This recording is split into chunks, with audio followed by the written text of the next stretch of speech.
No programa de hoje, vamos falar um pouco sobre a saúde pública, especificamente sobre a saúde pública com a mulher. Quais os cuidados, como o Estado tem se comportado. E a nossa convidada é a médica Albertina Duarte. Ela é presidente da Coordenadoria de Políticas Públicas para a Mulher. Daqui a pouquinho, no Ponto de Equilíbrio.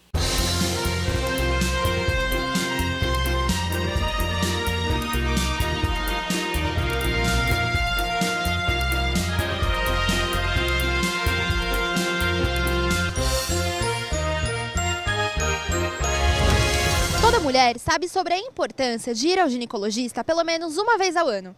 Mas mesmo assim, muitas adiam a visita ou deixam de ir porque sentem medo ou vergonha de ir à consulta. Porém, é um engano achar que por estarmos nos sentindo bem, não há necessidade de realizar exames ou nos consultar, pois é pela prevenção que garantimos uma boa saúde. Você costuma se consultar periodicamente com o ginecologista? Sim, uma vez no ano, né? E se tiver alguma alteração, a gente faz a cada 6 meses. Sim, a cada 6 meses. Sim. Sim. Olha, faz mais de um ano que eu não vou. Uma vez por ano eu costumo passar no médico. Você realiza exames preventivos? Realizo, todos. Sim. Tem o Papa Nicolau, né? Tem o exame da mama, que é quando a mulher vai menstruar, né? A gente sempre tem que fazer um exame preventivo. Sim. É importante, né? Uma vez por ano, pelo menos. Quando a gente marca uma consulta, normalmente eles pedem exames, né? Então, isso é... Consulta e exames estão juntos, né? Todos que eles me pedem eu costumo realizar. E na sua opinião, é importante estar atenta e bem informada sobre a saúde da mulher? Sim, sim. Principalmente nos períodos que você tem que fazer os exames, né? Sim, principalmente que muitas mulheres não levam em consideração ao câncer de mama, ao câncer de útero, né? Então, elas são desinformadas, principalmente as mulheres mais velhas, né? Que elas não têm aquela orientação de que é necessário fazer o Papa. Sim, isso é importante, né? Por causa de câncer, essas coisas é muito importante. Com certeza. Sempre, né? Se atualizando. Com certeza. Mesmo para prevenir muitas coisas, né? Com certeza. Tem que sempre estar dentro de tudo que está acontecendo, né? Saúde da mulher é o tema que o pastor Denis Munhoz e seu convidado abordarão no programa de hoje. Não perca! Albertina Duarte é ginecologista e obstetra. É professora na Faculdade de Medicina da Universidade de São Paulo, a USP. É responsável pelo Ambulatório de Ginecologia da Adolescência do Hospital das Clínicas de São Paulo. Albertina Duarte é coordenadora estadual de Políticas Públicas para a Mulher em São Paulo. Muito boa noite, meu amigo, minha amiga. O nosso encontro de final de noite, programa Ponto de Equilíbrio. Acesse o nosso canal no YouTube, você está vendo agora. Ali você encontra todos os programas já veiculados. De repente, um tema que te agradou, você gostaria de assistir novamente, ou uma entrevista que você perdeu, você pode acessar esse canal do YouTube e você encontra todos os programas já veiculados. Ele é atualizado semanalmente. O programa é sempre feito pensando em você.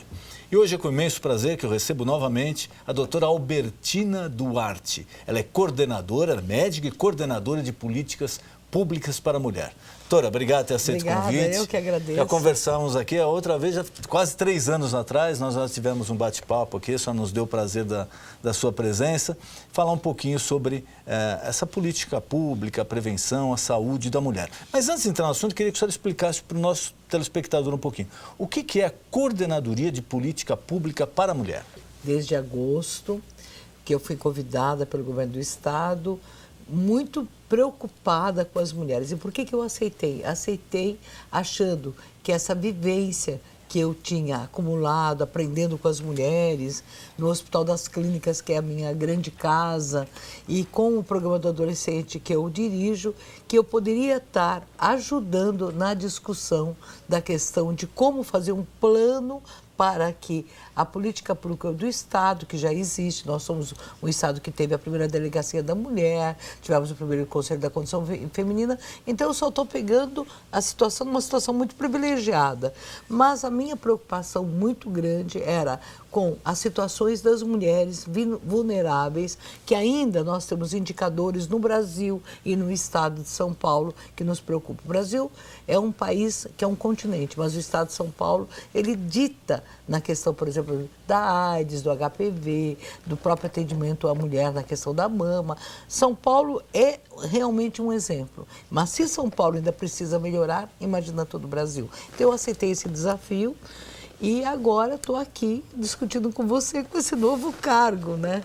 Saúde pública da mulher, qual o maior desafio que ela enfrenta? A mulher hoje, ela enfrenta uma dificuldade maior no sistema preventivo, em exames, ou no tratamento, ou numa cirurgia. Aonde é o gargalo do sistema?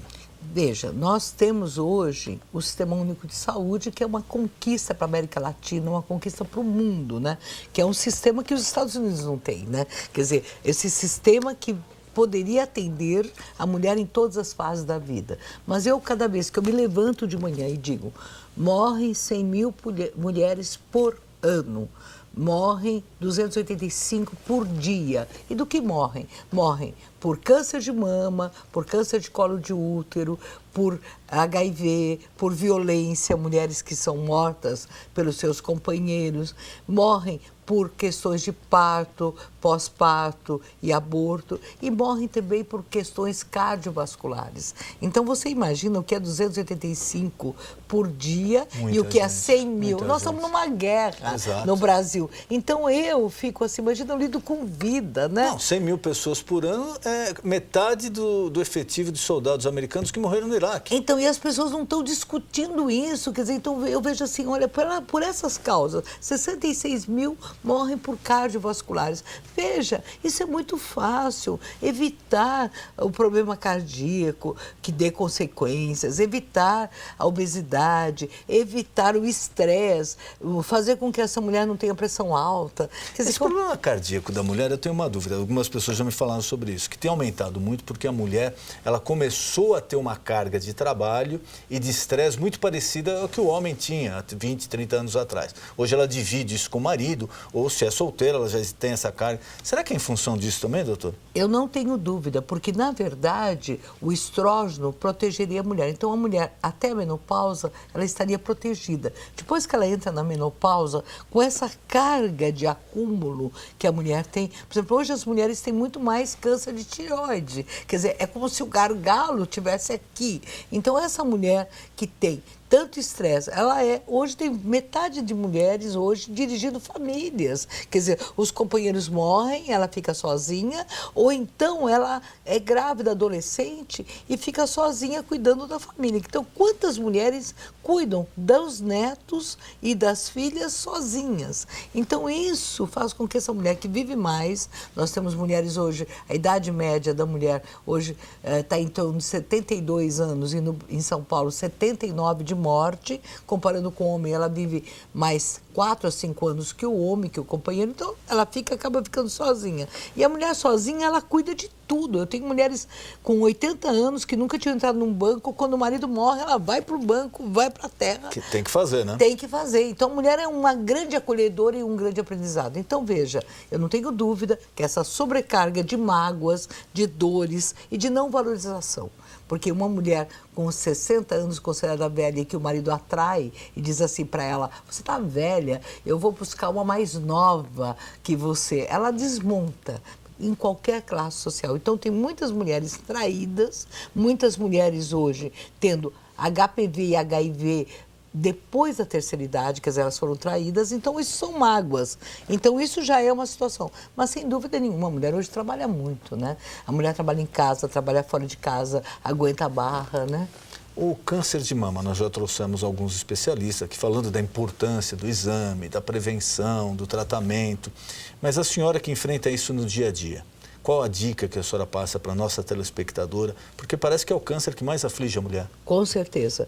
Então, na verdade, veja bem, 58 mil casos novos por ano. Quando a gente fala isso, eu vou lá fora, no Uruguai, eu vou na Argentina, as pessoas ficam olhando assim, porque é muita gente.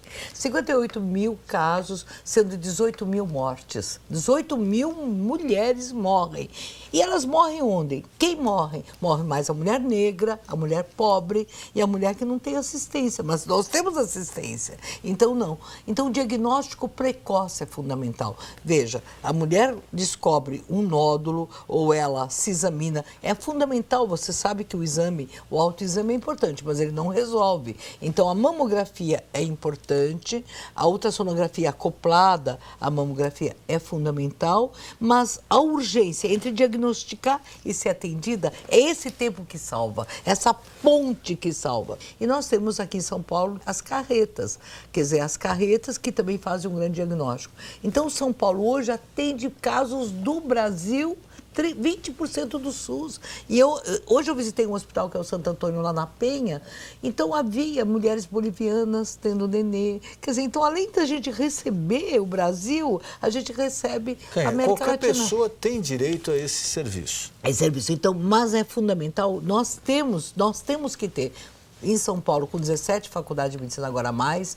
No Brasil, com as faculdades de medicina, nós temos que ter uma rede que esteja apta rapidamente para atender. Não é possível. Eu digo sempre, como é que no meu consultório particular nunca morreu nenhuma mulher de câncer de mama, porque o diagnóstico é feito rápido. Então, eu fico dividida. Eu falo, eu sou da saúde pública e à tarde atendo no meu consultório. Então, para mim, é tudo entender. A diferença também, o parâmetro entre o parâmetro, e tem que ser igual. Então, todo dia eu falo, não pode morrer nenhuma mulher. Eu disse isso sempre. Eu levanto de manhã e digo, 285 mulheres vão morrer hoje. Eu não quero que nenhuma morra por essas doenças. Então, todo dia está na minha cabeça. Todo dia está na minha cabeça assim, puxa, nasce uma mulher de 10 a 20 anos, uma a cada minuto do Brasil. Nasce uma menina a cada 19 minutos. Nesse tempo do programa, nós vamos ter uma menina de 10 a 14 anos é mãe. Quer dizer, então eu começo a ficar... De 10 a 14 10 anos a 14, é mãe. Mas é uma criança. É uma criança tendo uma criança que vai virar escrava, porque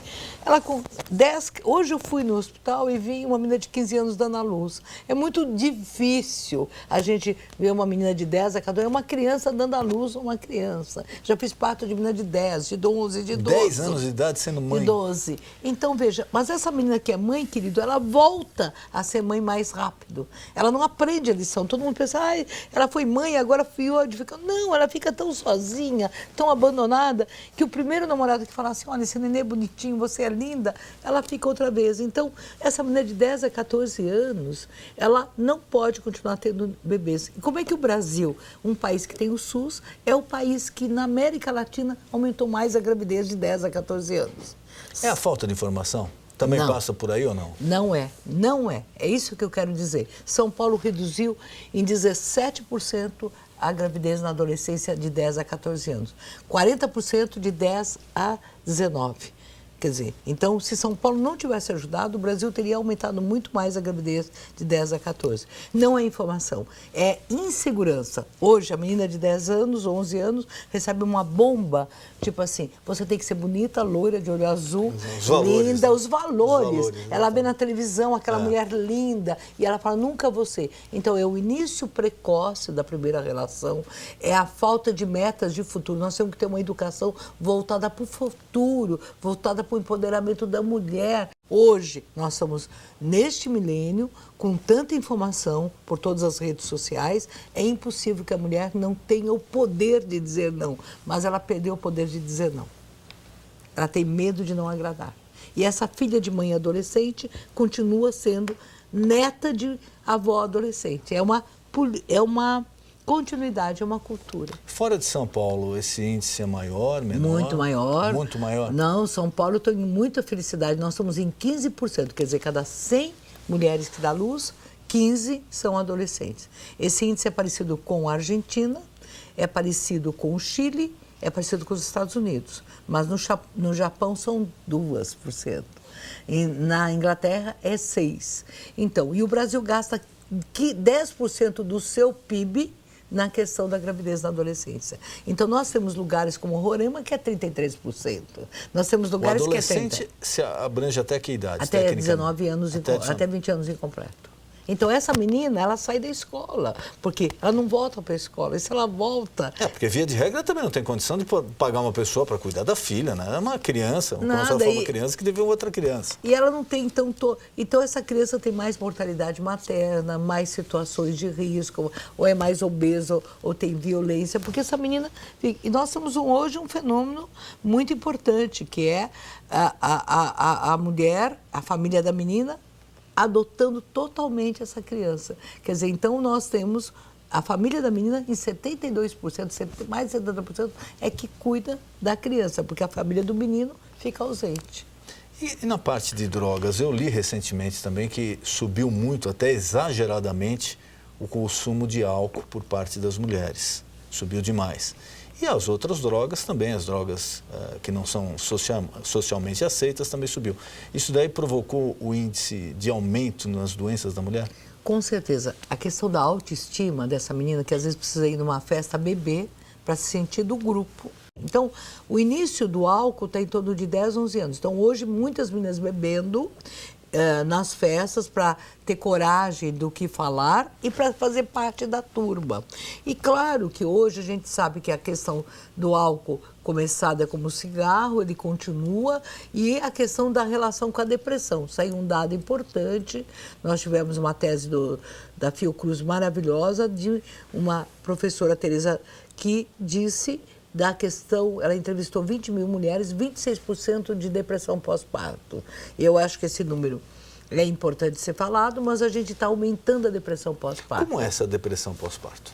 É assim, a depressão não é a tristeza, então ela até coloca alguns valores.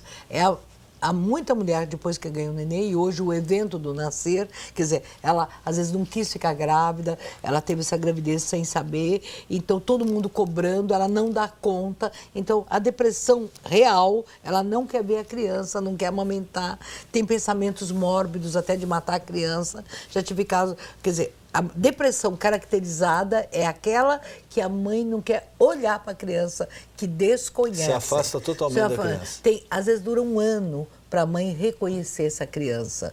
Então, essa criança fica abandonada. Então, muitas coisas não tem a ver com o tipo de parto, nem o que ela sofreu na maternidade.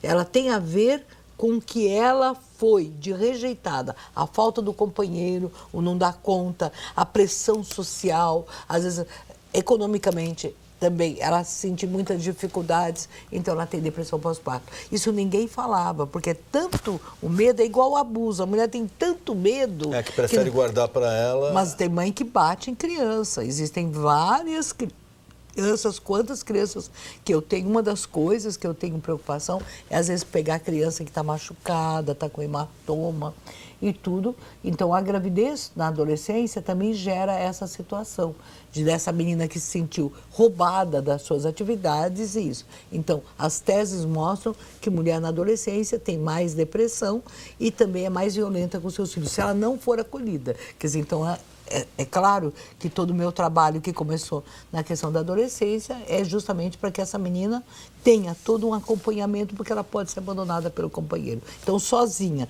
com a família brigando, se sentindo rejeitada, sentindo que está mais gorda, com estria, que não pode ir na festa, com as amigas, aí ela culpa a criança pelo roubo do seu futuro. E na outra ponta, o homem vive mais, a mulher está vivendo mais também. A senhora falou de alguma coisa sobre os problemas cardíacos, etc.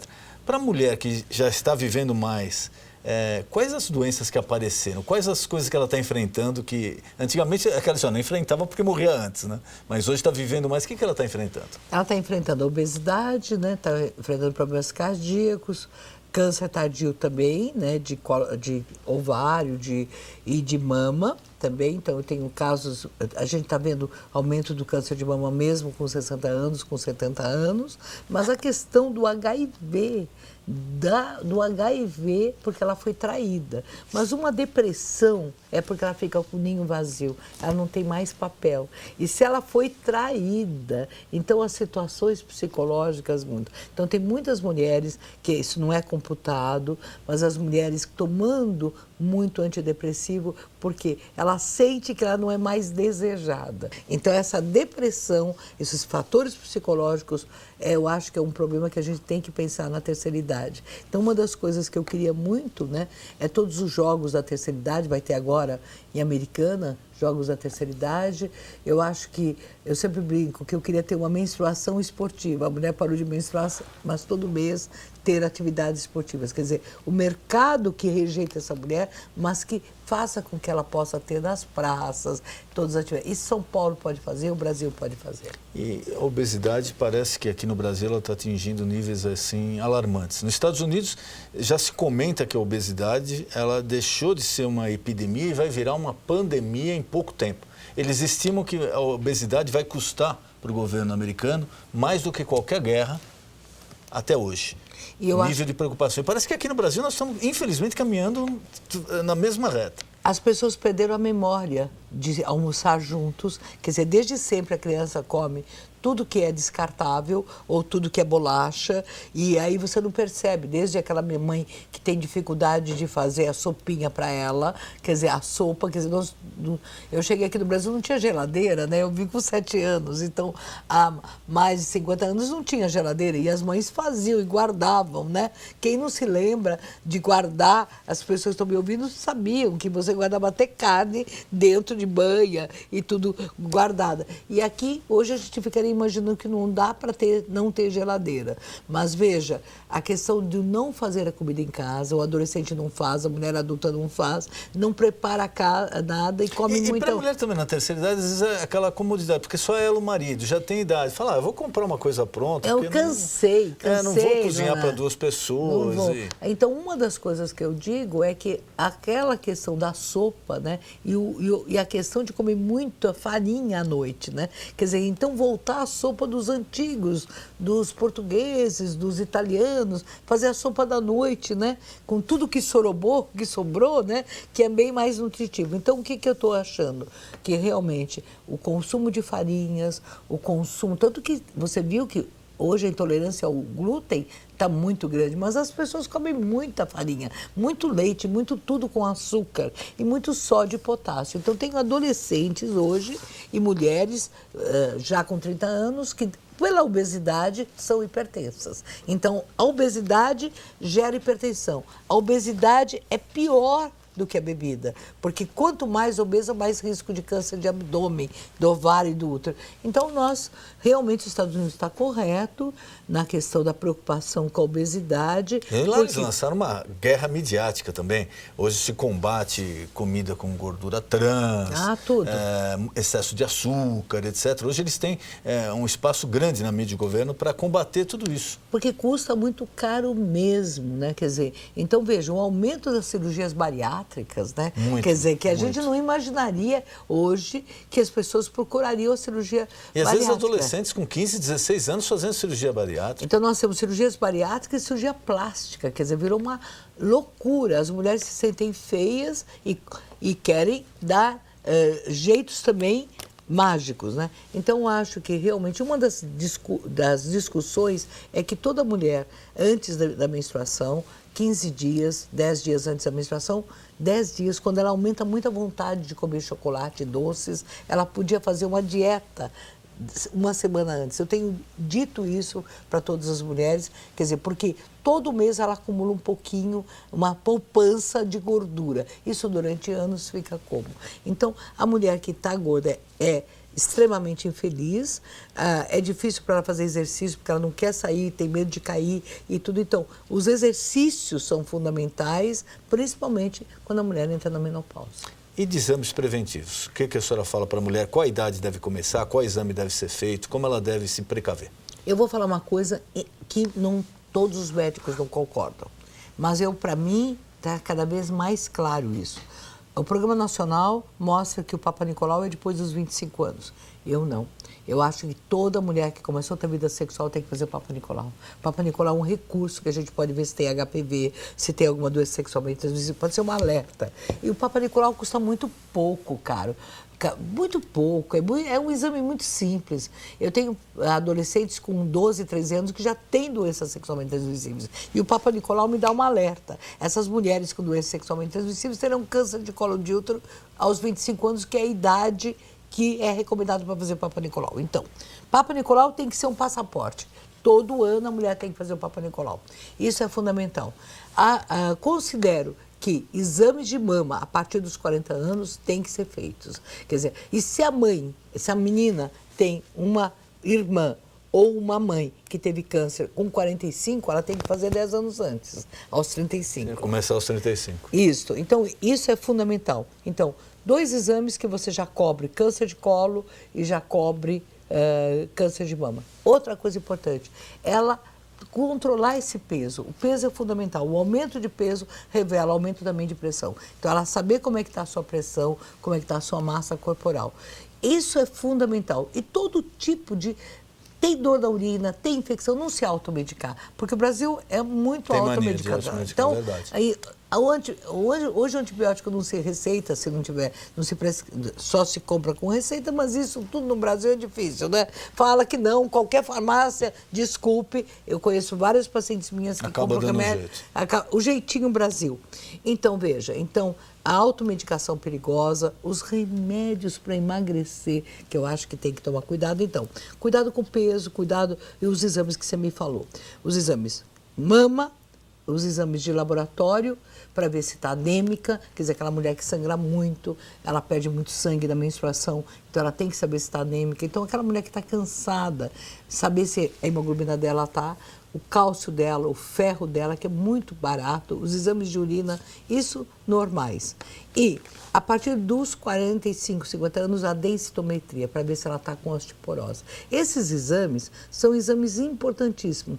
Com certeza, o ultrassom pode ser feito da mama e ultrassom do útero, que sempre que ela tiver um risco ou com a menstruação alterada, para ver se tem mioma, para ver se está diferente. E ela está muito atenta com tudo que ela tem de pinta. Assim, na verdade, a pinta não é um charme. Se ela aparecer uma pinta, analisar por causa do câncer da pele. E hoje, um dos exames que a gente está falando, que é o câncer de tireoide. Ninguém morre de câncer de tireoide, por favor. Mas pode ser prevenido e está aumentando entre as mulheres. Então, essa bateria de exames é tão barata. Sabe que eu fico pensando assim, nossa, quanto que custa para um convênio ou para o sistema único curar uma mulher de câncer? Muito pouco. E quanto custa uma mulher que tira seu útero, que faz isso? O tratamento muito mais caro. A radioterapia da mama, a quimioterapia da mama. Nossa, é a mesma coisa do que questão cardíaca. Quer dizer, quando eu vejo um INCOR, né, fazendo tanta cirurgia cardíaca, eu falo, nossa, vamos prevenir, né, que os exercícios, o estresse. Não dá para mudar de planeta, né? A gente vive de estresse. Então a gente tem que viver a realidade, né? Então é difícil falar do estresse, mas eu acho que as pessoas têm que lutar mais para ser amadas. Eu acho que a questão da mulher se gostar mais, mas o homem também. Eu acho que a tristeza, a mágoa... A medicina chinesa diz muito que câncer é mágoa, né? Eu não sei bem porque eu não entendo medicina chinesa, mas eu acho que a mágoa gera muita coisa. E agora nós temos a volta das coisas que não deviam ter. Eu fico muito nervosa com dengue, com zika. Não, isso é inconcebível, né? A gente lutar tanto tempo e não conseguir combater. E acho que agora estou com medo da febre amarela que volte. Mas, doutora, eu queria mais uma vez agradecer, nosso tempo está acabando, a presença da senhora novamente aqui, foi um prazer recebê-la. Foi bom, você gostou, achou que foi? Como sempre, com a sua competência, com a sua sabedoria. E queria colocar à disposição algum tema, algum recado que a senhora queira passar ao nosso telespectador, fique à vontade. Olha, a gente fez um portal do adolescente, né? Portal Casa do Adolescente. Lá tem várias dicas para as mulheres.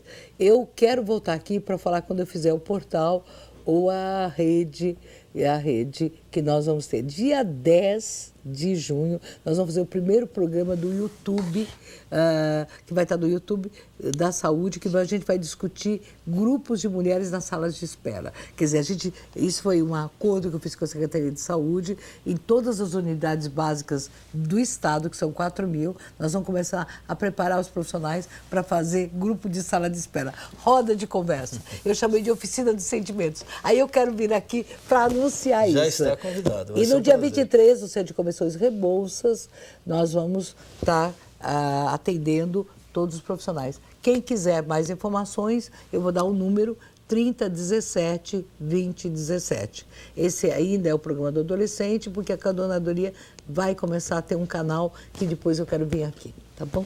Doutora, muito obrigado. Foi um prazer receber a senhora aqui. Eu fiquei muito feliz. E olha, muita calma. Aqui até os câmeras são simpáticos.